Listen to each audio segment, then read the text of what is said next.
देखिए, सवाल उठता है कि आखिर ये हादसा कैसे हुआ। सवाल रेलवे सिक्योरिटी सिस्टम कवच को लेकर भी है। अब बताया जा रहा है कि ट्रेनों में कवच सिस्टम होता है तो शायद हादसे नहीं होते, लेकिन यह भी साफ हो गया है कि हादसे की वजह दो ट्रेनों की टक्कर नहीं, बल्कि हादसा कोरोमंडल एक्सप्रेस के डिरेल होने की वजह से हुआ। देखिए, कवच पर सियासत, कवच पर सवाल। कवच होता तो नहीं होता हादसा। टारगेट पर कवच, क्या है सच? ट्रेन कोलिजन अवॉइडेंस सिस्टम यानी टीकास, जिसे आमतौर पर कवच कहा जाता है। बालासोर ट्रिपल ट्रेन हादसे के बाद इसी कवच को लेकर बहस छिड़ गई है। राजनीतिक दलों ने इस स्वदेशी सिस्टम पर ही सवाल उठाने शुरू कर दिए हैं। पश्चिम बंगाल की सीएम ममता बनर्जी ने कहा, अगर ट्रेन में एंटी कोलिजन डिवाइस होता तो हादसा नहीं होता। एंटी कोलिजन डिवाइस कि एक लाइन में दो ट्रेन आ जाएगा तो उसमें रुक जाएगा। अगर कोई ट्रेन सामने पड़ा है तो रुक जाएगा। अगर कोई कुछ भी हो सकता है, एंटी कोलिजन डिवाइस डाइवर्स हो जाएगा तो उसको अलर्ट करेगा। लेकिन मैं जब रेल मिनिस्टर इधर में है तो मैं यही कहना चाहूंगा, आप देख लीजिए, इसमें एंटी कोलिजन डिवाइस नहीं लगाया। आपके मन में सवाल उठ रहे होंगे कि आखिर ये कवच क्या है। दरअसल कवच सिस्टम आमतौर पर दो ट्रेनों की टक्कर होने से रोकता है। ये सिस्टम हर पल ट्रेनों की स्पीड की निगरानी करता है। कवच सिस्टम ट्रेन के इंजन में इंस्टॉल्ड इलेक्ट्रॉनिक उपकरण और रेडियो फ्रीक्वेंसी आइडेंटिफिकेशन डिवाइस का एक सेट है, जो सिग्नल सिस्टम पर नजर रखने के साथ ट्रैक पर ट्रेन की स्पीड को नियंत्रित रखने में सक्षम होता है। इसका सबसे बड़ा फायदा है मानवीय भूल के बावजूद हादसों को रोकने में मददगार साबित होना। यानी अगर ड्राइवर स्पीड कंट्रोल करना या ब्रेक लगाना भूल जाता है या फिर गलती से सिग्नल क्रॉस कर जाता है, तब कवच प्रणाली ब्रेक इंटरफेस यूनिट के जरिए ट्रेन की गति को कंट्रोल कर लेती है। हालांकि ये भी साफ हो चुका है कि बालासोर हादसे वाली ट्रेन के रूट पर कवच सिस्टम नहीं लगा था। रेलवे के प्रवक्ता अमिताभ शर्मा ने भी इस बात की पुष्टि कर दी है। कवच इसमें, अगर जैसा कि मैंने बताया, ये चाहे टिकास हो चाहे वो, सेम ट्रैक पे रोलिंग स्टॉक की प्रॉक्सिमिटी पे काम करता है, सिग्नल के उस पे काम करता है, डिरेलमेंट पर नहीं। जी, ऐसा कहा जा सकता है। इसके अलावा जो आपका ये लगा हुआ है सब जगह कवच, कब तक पूरा हो जाएगा या अभी चल रहा है? आपने कहा है 2 जगह काम चल रहा है, इस रूट पर भी काम चल रहा था? जी, इस रूट पे तो नहीं, दिल्ली हावड़ा, जैसा कि मैंने बताया, दिल्ली मुंबई रूट पे काम चल रहा है, बहुत ज़ोरों से चल रहा है, और बाकी सब जगह भी फेज मैनर में हम लोग इसको लगाएंगे। लेकिन ये भी सच है कि अगर कवच होता तो भी ये हादसा नहीं रुकता, क्योंकि कवच दो ट्रेनों की टक्कर को रोकता है, जबकि बालासोर ट्रेन हादसा कोरोमंडल एक्सप्रेस के डिरेल होने की वजह से हुआ। पिछले साल जून तक कुल 3000 किलोमीटर तक कवच सिस्टम इंस्टॉल कर दिया गया था। फिलहाल दिल्ली हावड़ा और दिल्ली मुंबई रूट पर कवच सिस्टम बखूबी काम कर रहा है। आपको सुनाते हैं कि पिछले साल रेल मंत्री अश्विनी वैष्णव ने जी न्यूज से बातचीत में क्या कहा था। कितने किलोमीटर में कवच का भी इस्तेमाल हुआ है या शुरू हो रहा है? बजट में 2000 किलोमीटर का इस साल शुरुआत करने का चैलेंज लिया गया था, अनाउंसमेंट किया गया था।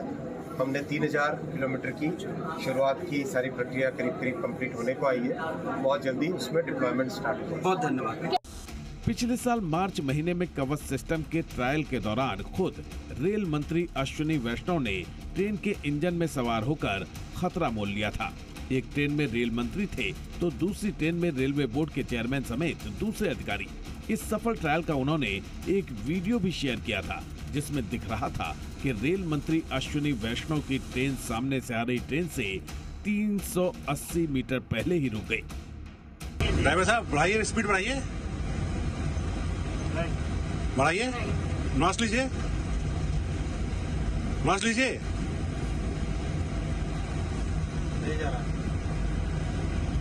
क्या रिग्रेस कर रहा है? क्या हो रहा है? बढ़ा रहा है। अच्छा, नॉइस ले रहा है, बढ़ाने की कोशिश कर रहा है, लेकिन गाड़ी बढ़ने नहीं दे रहा है, कवच रोक रहा है। कवच को दुनिया का सबसे मजबूत सुरक्षा सिस्टम माना जाता है और इसे RDSO ने डेवलप किया है ताकि पटरी पर दौड़ती ट्रेनों की सुरक्षा सुनिश्चित की जा सके। बालासोर में 2 ट्रेनों की टक्कर नहीं थी, बल्कि कोरोमंडल एक्सप्रेस बेपटरी हो गई थी। इनमें से ज्यादातर बोगियां लूप लाइन पर खड़ी मालगाड़ी से टकराई। वहीं यशवंतपुर हावड़ा एक्सप्रेस दूसरी लाइन पर पड़ी कोरोमंडल एक्सप्रेस की बोगियों से टकराई, जिससे कहा जा सकता है कि कवच होता तो भी यहाँ काम नहीं करता। ब्यूरो रिपोर्ट, जी मीडिया। तो सवाल जो है वो कवच सिस्टम पर उठ रहे हैं, जिसे हादसा रोकने के लिए ट्रेनों में लगाया जाता है। अब सरकार दावा कर रही है कि हादसे वाले ट्रैक पर कवच सिस्टम नहीं इंस्टॉल किया गया था, लेकिन विपक्षी नेता आरोपों की फहरिस्त के साथ सामने आ रहे हैं।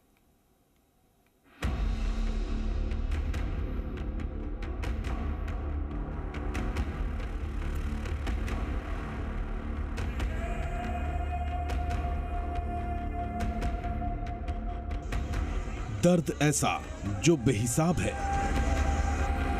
जख्म ऐसा जो किसी दवा से भी नहीं भरने वाले, तस्वीरें ऐसी जो किसी की भी रूह कपा दे। जहां हादसा हुआ वहां का मंजर भयावह है।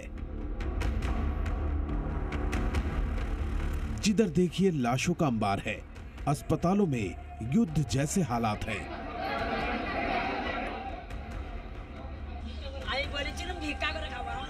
और अपनों को खो चुके परिवारों में मातम पसरा है। यार अब कोई नहीं बालासोर रेल हादसे की चर्चा सिर्फ देश ही नहीं दुनिया भर में है। एक साथ इतने लोगों की मौत ने जैसे सरकार, सिस्टम और समाज तीनों को झकझोर कर रख दिया है। हादसा बड़ा है, इसलिए जिम्मेदारी भी बड़ी है, सवाल भी बड़े हैं और चुनौती भी बड़ी है। सिस्टम पर उंगलियां उठ रही। सबसे बड़ी चुनौती रेल मंत्री अश्विनी वैष्णव की है, जो हादसे के बाद न सिर्फ सवालों का सामना कर रहे हैं, बल्कि घटनास्थल पर राहत और बचाव कार्य से लेकर ट्रेनों की ट्रैफिक बहाली के लिए लगातार मॉनिटरिंग कर रहे हैं। शुक्रवार को हुए हादसे के बाद से ही रेल मंत्री अश्विनी वैष्णव ने ट्वीट कर जानकारी दी कि वे बालासोर पहुंच रहे हैं, और हुआ भी वही। शनिवार की अहले सुबह रेल मंत्री अश्विनी वैष्णव बालासोर पहुंच गए, जहां हादसा हुआ था। उसका मुआयना किया, रेल अधिकारियों से जानकारी ली, राहत और बचाव कार्य में लगे NDRF के अधिकारियों से मुलाकात की। रेल मंत्री अश्विनी वैष्णव और यहां पर हादसे की जगह पर यहां पर मौजूद हैं और बात कर रहे हैं। यहां पर देखिए कि किस तरह से वो आए हैं और जिस तरह से रात में ही उन्होंने कहा कि वो रस कर रहे हैं वहाँ पर जहाँ पर हादसा हुई है, और वहाँ ये आए हैं रेल मंत्री अश्विनी वैष्णव। इसी बीच रेल मंत्री के कई वीडियो भी सामने आए। एक वीडियो में वो ट्रेन के डिब्बे पर चढ़े नजर आ रहे हैं, जबकि दूसरे वीडियो में डिब्बे के नीचे से गुजरते दिख रहे हैं। मुआयने के बाद जब वे मीडिया से रूबरू हुए, तब उनका चेहरा दर्द और मायूसी भरा हुआ था। ऐलान किया कि वे इस हादसे की हाई लेवल कमेटी से जांच कराएंगे। एक हाई लेवल कमेटी भी ऑलरेडी डिक्लेयर हो गई है, जो कि इस पूरे एक्सीडेंट में इंक्वायरी करेगी। कमिश्नर रेल सेफ्टी को भी बुलाया गया है, वो भी इंक्वायरी करेंगे और इस प्रॉब्लम के, इस एक्सीडेंट के रूट कॉज में जाएंगे। किस कारण से ये प्रॉब्लम हुई, वो पूरा का पूरा टेक्निकल से और किस भी कारण से हुई हो, वो समझा जाएगा। कहते हैं कि मुश्किलें कभी बताकर नहीं आती। कुछ ऐसा ही हुआ रेल मंत्री अश्विनी वैष्णव के साथ भी। कहा तो शनिवार को जाना था उन्हें गोवा, जहां पर मुंबई गोवा वंदे भारत ट्रेन की लॉन्चिंग समारोह में शामिल होना था। तैयारी भी पूरी हो चुकी थी। पीएम मोदी वीडियो कॉन्फ्रेंसिंग के जरिए ट्रेन को हरी झंडी दिखाने वाले थे, लेकिन बालासोर हादसे ने जैसे सब कुछ बदल दिया। सैकड़ों लोगों की मौत से पूरा देश सदमे में डूब गया। रेलवे का मुखिया होने के नाते पूरी जिम्मेदारी अश्विनी वैष्णव पर आ गई और उन्हें गोवा प्लान रद्द कर बालासोर पहुंचना पड़ा। पीएम मोदी के बालासोर पहुंचने पर भी अश्विनी वैष्णव साथ नजर आए। दुर्घटना स्थल से लेकर अस्पताल तक हर जगह वो पीएम मोदी को हादसे के बारे में जानकारी देते नजर आए। पश्चिम बंगाल की सीएम ममता बनर्जी भी जब बालासोर पहुंची तब भी अश्विनी वैष्णव को उनके तीखे सवालों का सामना करना पड़ा। इसमें जरूर कुछ है, ये अच्छे से इंक्वायरी करके इतना लोगों को जिंदगी जैसे चला गया। मैंने तो सुना कि इसमें 500 भी हो सकता है। 3 डिब्बा अभी तक नहीं रेस्क्यू हुआ है। सारा कंप्लीट हो गया। आपको कंप्लीट होने के बाद कितना हुआ? 238 कल था, उसका बाद आज का जो ऑफिशियल आपका स्टेट गवर्नमेंट का जो डेटा है 238 हमारा काल से है। काल से हमारा पास 238 है, लेकिन मेरे को जानकारी में भी है 3 डिब्बों में अभी तक हम पहुंच नहीं सका। इसे विडंबना कह लीजिए या कुछ और, जहां पर ये हादसा हुआ उस जिले में कभी अश्विनी वैष्णव कलेक्टर हुआ करते थे। तब उन्हें क्या पता था जहां वे जिलाधिकारी के पद पर तैनात थे उसी जिले में एक हादसा उनके सियासी करियर को एक ऐसा कलंक देगा जो मिटाए नहीं मिटेगा। अश्विनी वैष्णव का ओडिशा से एक गहरा रिश्ता रहा है। सिर्फ आईएएस अधिकारी के तौर पर ही नहीं बल्कि सियासत में कदम रखने के साथ ही उन्हें ओडिशा से ही राज्यसभा के लिए सांसद चुना गया। अब इस हादसे के बाद अश्विनी वैष्णव के इस्तीफे की मांग जोर पकड़ने लगी है। विपक्षी दलों ने रेल मंत्री पर एक साथ हमला बोल दिया है। ये प्रश्न मुझे जरूर पूछना है कि प्राइम मिनिस्टर और रेलवे मंत्री जी इस घटना के बारे में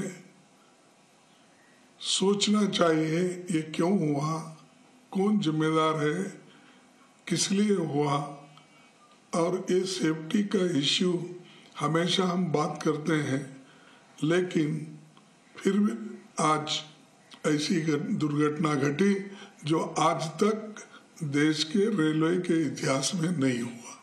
मी सकाळी कालपासून पाहतोय ते खरं म्हणजे रेल्वे मंत्र्यांनी राजीनामा द्यायला पाहिजे। ज्या प्रकारचा अपघात आहे ती पूर्णपणे बेफिकिरी निग्लिजन्स म्हणतो आपण त्याला। 3 रूटवरून 3 गाड्या आलेल्या आहेत आणि एकमेकांना टक्कर झालेली आहे। स्वतः रेल्वे मंत्री ओरिसाचे आहेत, स्वतः रेल्वे मंत्री वैष्णव हे ओरिसाचे आहेत, चांगली गोष्ट आहे, पण नैतिकतेच्या मुद्द्यावर त्यांनी राजीनामा दिला पाहिजे। जवाब में रेल मंत्री अश्विनी वैष्णव ने साफ कर दिया कि पहले लोगों की जान बचाना जरूरी है। So demanded your resignation, which is absolutely fine. My point is this is the time to fully focus on making sure that the complete restoration happens in the earliest possible time. जाहिर है एक तरफ rail मंत्री अश्विनी वैष्णव के सामने ट्रेनों की बहाली से लेकर राहत और बचाव कार्य की बड़ी चुनौती है, बल्कि विपक्ष के भारी दबाव के बावजूद डटे रहना और उनका सामना करना भी आसान नहीं। बालासोर से पूजा मेहता, धीरज ठाकुर और अश्विन पांडे के साथ ब्यूरो रिपोर्ट, जी मीडिया।